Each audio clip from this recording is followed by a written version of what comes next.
నకిలీ మద్యం కేసులో కీలక పరిణామం చోటు చేసుకుంది. వైసీపీ నేత మాజీ మంత్రి జోగి రమేష్ ను అరెస్ట్ చేశారు. ఎన్టీఆర్ జిల్లా ఇబ్రహీంపట్నంలోని ఆయన ఇంటి వద్దకు ఈ ఉదయం సిట్ బృందం చేరుకుంది. ఆయనతో సంతకాలు తీసుకున్న పోలీసులు ఆ తర్వాత అరెస్ట్ చేసి వ్యాన్లో తరలించారు. నకిలీ మద్యం కేసులో కీలక నిందితుడు అద్దేపల్లి జనార్దన్ వాంగ్మూలం మేరకు జోగి రమేష్ ను అరెస్ట్ చేసినట్లు తెలుస్తోంది. మరోవైపు జోగి రమేష్ ప్రధాన అనుచరుల్ని పోలీసులు అదుపులోకి తీసుకున్నారు. జోగి రమేష్ వ్యక్తిగత కార్యదర్శి ఆరేపల్లి రామును అరెస్టు చేసి భవానీపురం పోలీస్ స్టేషన్కు తరలించారు.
నకిలీ మద్యం కేసులో కీలక పరిణామం చోటు చేసుకుంది. వైసీపీ నేత మాజీ మంత్రి జోగి రమేష్ ను అరెస్ట్ చేశారు. ఎన్టీఆర్ జిల్లా ఇబ్రహీంపట్నంలోని ఆయన ఇంటి వద్దకు వెళ్లి ఈ ఉదయం సిట్ బృందం ఆయనతో సంతకాలు తీసుకున్నారు. పోలీసులు ఆ తర్వాత అరెస్ట్ చేసి వ్యాన్లో తరలించారు.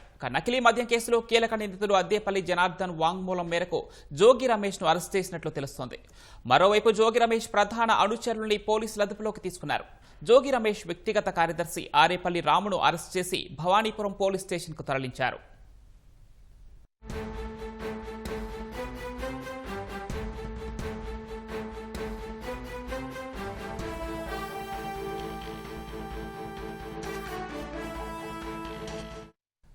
జోగి రమేష్ అరెస్టుకు సంబంధించి మరింత సమాచారం మా ప్రతినిధి కృష్ణమనాయుడు అడిగి తెలుసుకుందాం. కృష్ణమనాయుడు, చెప్పండి, ప్రస్తుతం జోగి రమేష్ ని ఎక్కడికి తరలిస్తున్నారు? అక్కడ తాజా పరిస్థితి ఏంటి?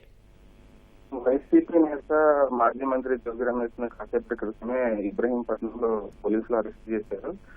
నకిలీ మద్యం వ్యవహారంలో ఈయన పాత్ర కీలకంగా ఉందన్న సమాచారంతో అదుపులోకి తీసుకున్నారు. ఆయన ఇంటికి తెల్లవారుజామున చేరుకున్నటువంటి సిట్ బృందంతో పాటు స్థానిక ఇబ్రహీంపట్నం పోలీసుల సమక్షంలో ఈయన అరెస్ట్ చేస్తూ చాలా కాలం నుండి అద్దేపల్లి జనార్దన్ రావు ఇచ్చినటువంటి సమాచారంతో జోగి రమేష్ అరెస్ట్ జరుగుతుందనేటువంటి ఊహాగానాలు వచ్చాయి.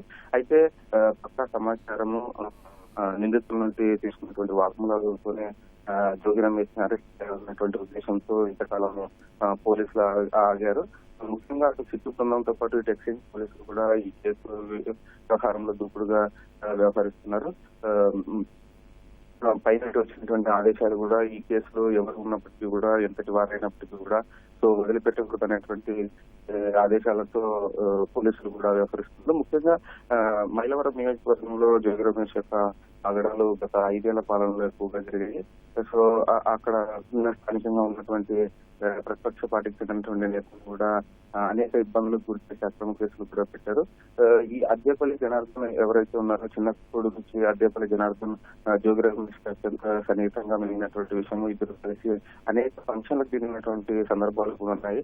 జోగి రమేష్ కూడా ఈ విషయాన్ని అనేక ప్రెస్ మీట్ లో కూడా ఒప్పుకున్నటువంటి సందర్భం ఉంది. మొదట కొంత బుకాయించినప్పటికీ జోగి రమేష్ ఆ తర్వాత అద్దేపల్లి జనార్దన్ ఆ కుటుంబంతో ఉన్నటువంటి సంబంధాలను కూడా పలు ప్రెస్ మీట్ లో కూడా ప్రస్తావించారు. ఇబ్రహీంపట్నంలో ఉన్నటువంటి ఇంటి దగ్గర వారి తాతల కాలం నుంచి కూడా సంబంధాలు ఉన్నట్లు చెప్పారు. అదే క్రమంలోనే కూటమి ప్రభుత్వం ఏర్పడిన తర్వాత కూటమి ప్రభుత్వం పైన బురద చల్లాలన్నటువంటి ఉద్దేశంతోనే అద్దేపల్లి జనార్దన్ తో కలిసి ఈ నకిలీ మద్య వ్యవహారం నడిపినట్లు తెలుస్తుంది. అటు ములకల చెరువుతో పాటు ఇతర ప్రాంతాలకి ఈ నకిలీ మద్యాన్ని పంపించి కూటమి ప్రభుత్వం పైన బురద చల్లాలి, ఇది కూటమి ప్రభుత్వమే ఈ నకిలీ మద్యాన్ని తయారు చేయించిందన్న బురద చల్లాలన్నటువంటి పక్కా ప్రణాళిక ప్రకారమే అద్దేపల్లి జనార్దన్ తో జోగి రమేష్ ఈ వ్యవహారం నడిపినట్టు తెలుస్తుంది. ఈ క్రమంలోనే కస్టడీలో ఎక్సైజ్ పోలీసులు కూడా ఇదే విషయాన్ని అద్దెపల్లి జనార్దన్ ప్రస్తావించారు. అద్దెపల్లి జనార్దన్ అరెస్ట్ తర్వాత అద్దెపల్లి జనార్దన్ కూడా వీడియో కాల్ రిలీజ్ చేస్తూ ఆ సందర్భంలో కూడా ప్రధానంగా జోగి రమేష్ యొక్క ప్రస్తావన తీసుకొచ్చారు. జోగి రమేష్ డైరెక్షన్ లోని వ్యవహారం అంతా నడిచింది. అందుకు సంబంధించినటువంటి బాటిల్స్ కానీ, లేబుల్స్ కానీ, బాటిల్స్ యొక్క మూతలు కానీ వివిధ ప్రాంతాలను తెప్పించడము, ఇక్కడ ముఖ్యంగా ఇబ్రహీంపట్నంలో ఉన్నటువంటి సెంటర్ లో ఈ యొక్క వ్యవహారం నడిపించడం, ఒక పాత భవనాన్ని తీసుకుని అక్కడ మద్యం, ఈ నకిలీ మద్యం తయారు చేయించడం అనేది జరిగింది. ఇబ్రహీంపట్నంలో తయారు చేయించినటువంటి మద్యాన్ని ఏ ప్రాంతాలకి పంపించాలి, పక్కాగా ఎలాంటి వాహనాలు పంపించడానికి ఉపయోగించాలి, ఏ మార్గంలో పంపించాలి, ఏ సమయంలో పంపించాలన్నటువంటి డైరెక్షన్ కూడా జోగి రమేష్ అద్దెపల్లి జనార్దన్ కి వారి యొక్క టీమ్ కి అందించినటువంటి ఇంకా జోగి రమేష్ ని అరెస్ట్ చేసిన ఈ యొక్క వ్యవహారం బయటపడిన సందర్భంలో కూడా దీన్ని డైవర్ట్ చేసేందుకు జోగి రమేష్ నకిలీ మద్యం తయారు చేసినటువంటి ప్రాంతానికి ఇబ్రహీంపట్నంలో వెళ్ళడం, అక్కడ హడావుడి కూడా చేయడం జరిగింది.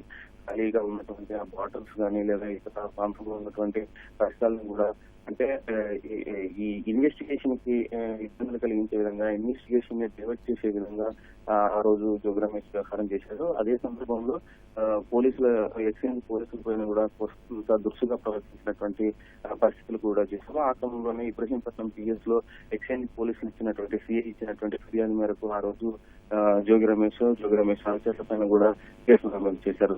ఆ తర్వాత కూడా పలుమార్లు ఈ యొక్క కేసు బయటపడడానికి, యొక్క వ్యవహారం సంబంధం ఏదన్నా అవి చెప్పుకోవడానికి చాలా జోగి రమేష్ ప్రయత్నించారు. ముఖ్యంగా 3 రోజుల క్రితము ఈ ఆలయం దగ్గరకు వచ్చి, దుర్గగూడ దగ్గరకు వచ్చి